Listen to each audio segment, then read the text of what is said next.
तो हम लोग अब सेमीकंडक्टर्स के टाइप्स पढ़ लेते हैं। देखो सिलिकॉन जर्मेनियम तो मैंने बताए थे, वो क्या थे भाई, वो प्योर सेमीकंडक्टर्स थे। उन प्योर सेमीकंडक्टर्स को हम लोग क्या कहते हैं, इंट्रिंसिक सेमीकंडक्टर्स। ठीक है, इनकी कंडक्टिविटी बहुत ज़्यादा कम होती है। ठीक है, और टेम्परेचर बढ़ाने से हम लोग इनकी कंडक्टिविटी को इंक्रीज कर सकते हैं। लेकिन कितना इंक्रीज करेंगे, एक लिमिट तक हम लोग इसको कर सकते हैं। तो इनकी कंडक्टिविटी को अच्छा करने के लिए हम लोग एक्सट्रिंसिक सेमीकंडक्टर्स बनाया करते हैं, है ना। मतलब ये जो अपने पास प्योर सिलिकॉन जर्मेनियम है, इसमें हम लोग कुछ इम्प्योरिटी मिक्स कर देते हैं। उन इम्प्योरिटी को मिक्स करने से हमारे को इनकी अच्छी कंडक्टिविटी मिल जाती है। ठीक है, मतलब कंडक्टिविटी हम लोगों ने ओवरऑल इंक्रीज कर दी। ठीक, तो उससे हम लोगों को अब जो नया सेमीकंडक्टर मिल रहा है उसको हम लोग एक्सट्रिंसिक सेमीकंडक्टर कहते हैं, और इसको हम लोग डॉप्ड सेमीकंडक्टर भी कहा करते हैं। अब इंट्रिंसिक सेमीकंडक्टर पर थोड़ी और जानकारी ले लेते हैं। ये क्या क्या थे भाई, सिलिकॉन थे और जर्मेनियम थे। हम लोग फोर्थ ग्रुप के एलिमेंट्स इसके लिए काम में ले रहे थे। ऐसा नहीं है कि सारे के सारे फोर्थ ग्रुप के एलिमेंट्स को सेमीकंडक्टर के तौर पर काम करेंगे। कार्बन सेमीकंडक्टर नहीं होता भाई। ठीक है, अब इसमें क्या होता है कि अपने पास में वैलेंस बैंड होता है, वैलेंस बैंड के ऊपर कंडक्शन बैंड होता है। ये वैलेंस बैंड है, ये कंडक्शन बैंड है। इसके बीच में कुछ एनर्जी गैप होता है जिसको हम लोग ईजी से लिख रहे थे। इसकी वैल्यू हम लोगों को याद रखनी है। फॉर सिलिकॉन ईजी की वैल्यू होती है 1.14 इलेक्ट्रॉन वोल्ट, और फॉर जर्मेनियम ईजी की वैल्यू होती है 0.7 इलेक्ट्रॉन वोल्ट। मतलब सिलिकॉन के लिए ईजी की वैल्यू जर्मेनियम से ज्यादा होती है। ये डिफरेंस हम लोगों को थोड़ा याद रखना है। अब इसको हम लोग थोड़ा सिलिकॉन के स्ट्रक्चर के बेसिस पर समझते हैं। जैसे मान लो मेरे पास में ये कुछ सिलिकॉन का सॉलिड है ना। इसमें सारे के सारे सिलिकॉन है। सिलिकॉन की वैलेंसी 4 होती है, तो ये आसपास के सिलिकॉन से 4 बॉन्ड्स बना लेगा। हम लोगों ने जो बनाया है ये दरअसल बॉन्ड को रिप्रेजेंट कर रहा है। ये एक बॉन्ड है, ये और इसमें जो डॉट लगाए हैं ये बॉन्ड के इलेक्ट्रॉन्स को रिप्रेजेंट कर रहे हैं।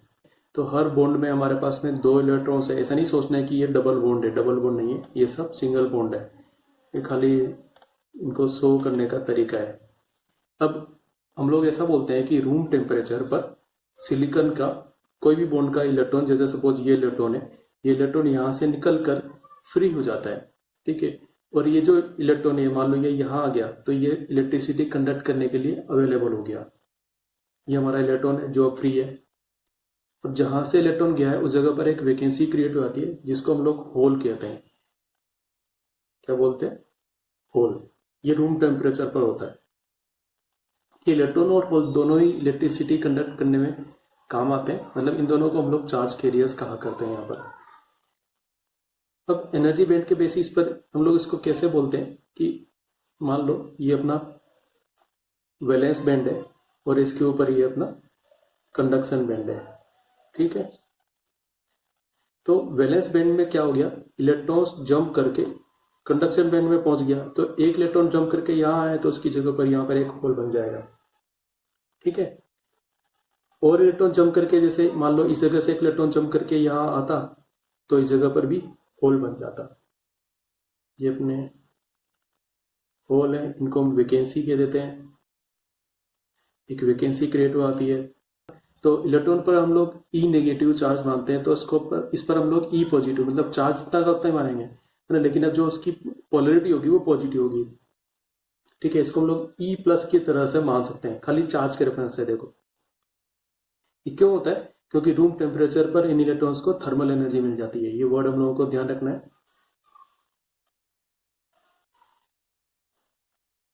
और इसी को हम लोग थर्मल एजिटेशन भी कहते हैं। ये वर्ड हम लोगों ने पहले भी पढ़ा है।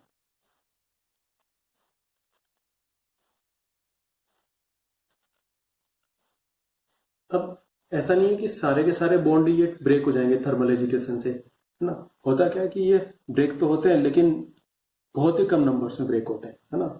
करीब करीब 10⁸ एटम में से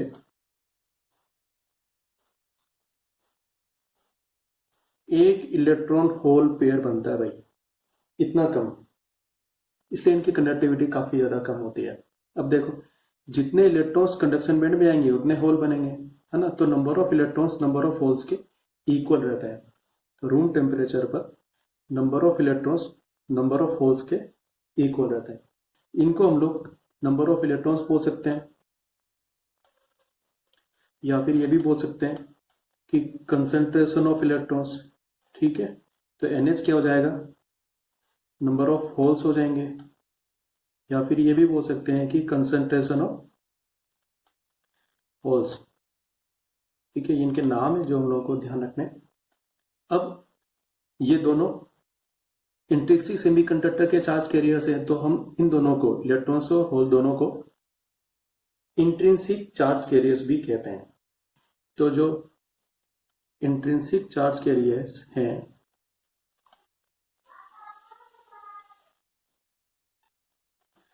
वो इलेक्ट्रॉन्स भी हैं और होल्स भी हैं। ठीक है, इसलिए हम लोग ये बोल देते हैं कि number of electrons is equal to number of holes is equal to Ni। I stands for intrinsic. ठीक है, तो intrinsic charge carriers equal to number of holes is equal to number of electrons. इस तरीके से हम लोग बोल दिया करता है।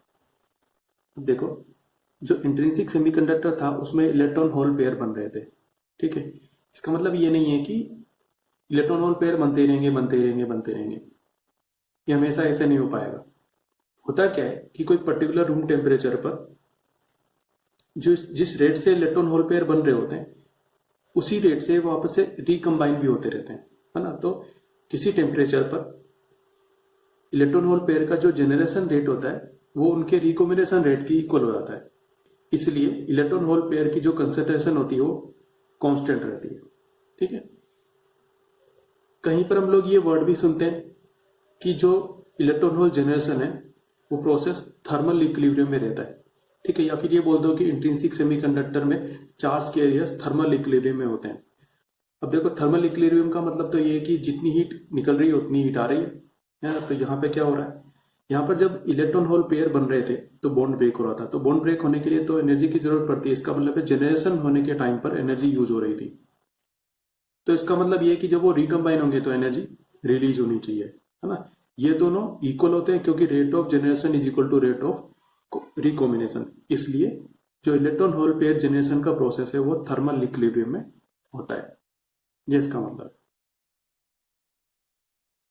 तो हम लोग इंट्रिंसिक सेमीकंडक्टर में कंडक्शन की बात करते हैं। देखो, अपने पास में ये सिलिकॉन इंट्रिंसिक सेमीकंडक्टर है।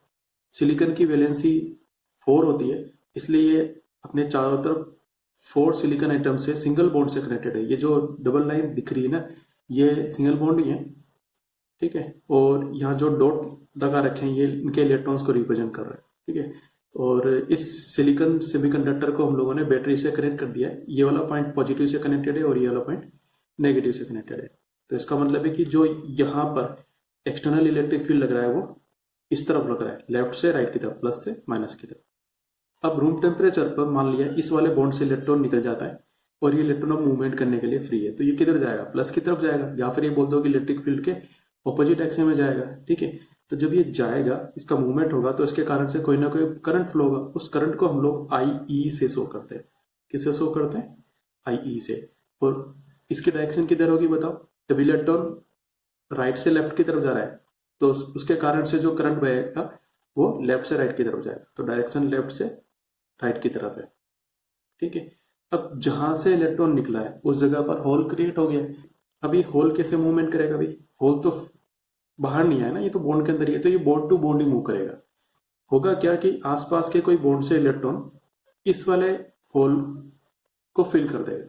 तो जहां से इलेक्ट्रॉन निकलेगा वहां पर नई वैकेंसी क्रिएट हो जाएगी, नया होल क्रिएट हो जाएगा।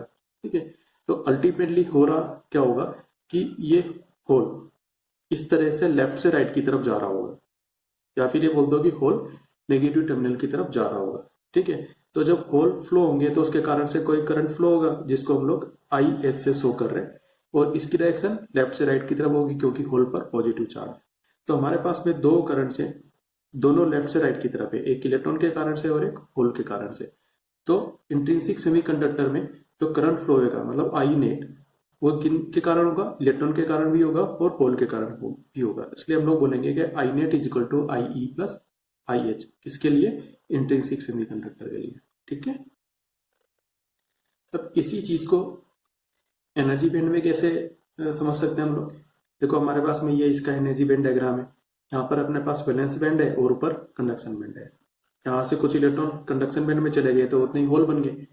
ठीक है, अब कंडक्शन बैंड में इलेक्ट्रॉन मूव कर सकते हैं, तो हम लोगों ने एरो को इसके हिसाब से लेफ्ट की तरफ शो कर दिया है कि ये इलेक्ट्रॉन्स लेफ्ट की तरफ मूव कर रहे हैं। और वैलेंस बैंड के इलेक्ट्रॉन्स वैलेंस बैंड में ही मूव कर सकते हैं और बाहर तो जाएंगे नहीं, और क्योंकि इसके हिसाब से हम लोगों ने इसकी डायरेक्शन को राइट की तरफ शो कर दिया है। इस तरीके से हम लोग इसको यहाँ पर समझ सकते हैं। अब हम लोग एक्सट्रिंसिक सेमीकंडक्टर की बात कर लेते हैं। एक्सट्रिंसिक सेमीकंडक्टर कैसे मिल रहा था अभी? इंट्रिंसिक सेमीकंडक्टर की कंडक्टिविटी वीक होती है, तो उसकी कंडक्टिविटी को इंक्रीज करने के लिए हम लोग उसके अंदर इम्प्योरिटी मिला दे रहे थे, और उसके कारण से हम लोगों को एक्सट्रिंसिक सेमीकंडक्टर मिल रहा होता है। ठीक है, तो हम लोगों ने क्या मिक्स किया इसके अंदर? इम्प्योरिटी।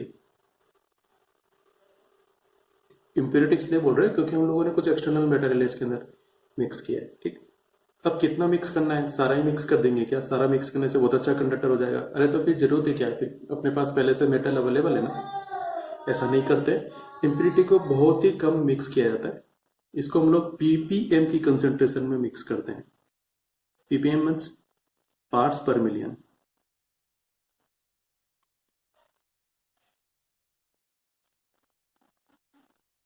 इतनी सी कंसेंट्रेशन काफी होती है। ठीक है, इम्प्योरिटी मिक्स करने का जो प्रोसेस होता है उसको हम लोग डोपिंग प्रोसेस कहते हैं।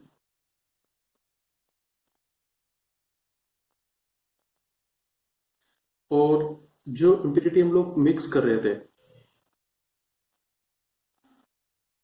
उसको डोपेंट कहा जाता है।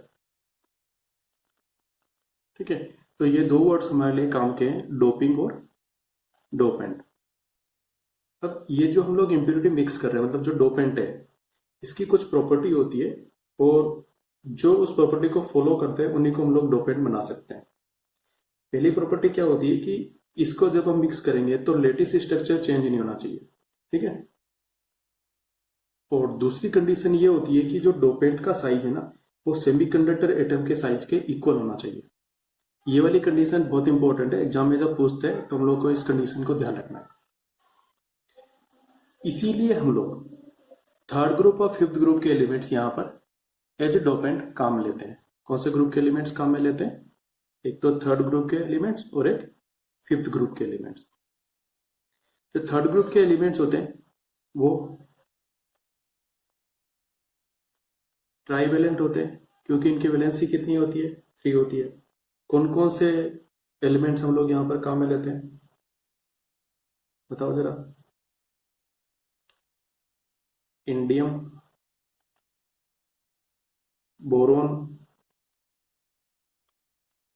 और एल्यूमिनियम। एल्यूमिनियम काफी पॉपुलर है। फिफ्थ ग्रुप के एलिमेंट्स पेंटावेलेंट होते हैं।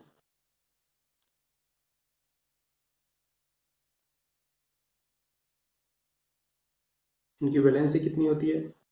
5 होती है। कौन कौन से एलिमेंट्स हम लोग यहाँ पर काम में लेते हैं? आर्सेनिक, एंटीमनी,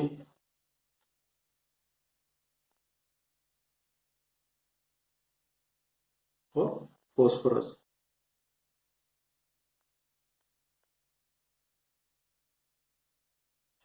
फॉस्फोरस ज्यादा पॉपुलर है। अब थर्ड ग्रुप के एलिमेंट्स मिलाने से जो सेमीकंडक्टर हमको मिलता है उसको हम लोग पी टाइप सेमीकंडक्टर बोलते हैं, और फिफ्थ ग्रुप को मिलाने से जो सेमीकंडक्टर मिलता है उसको हम लोग एन टाइप सेमीकंडक्टर बोलते हैं। यहाँ पर इनके एन और पी से ये मतलब नहीं निकालना है कि ये वाले सेमीकंडक्टर नेगेटिव होते हैं और ये वाले सेमीकंडक्टर पॉजिटिव होते हैं, ऐसा कुछ भी नहीं है। दोनों सेमीकंडक्टर्स न्यूट्रल होते हैं।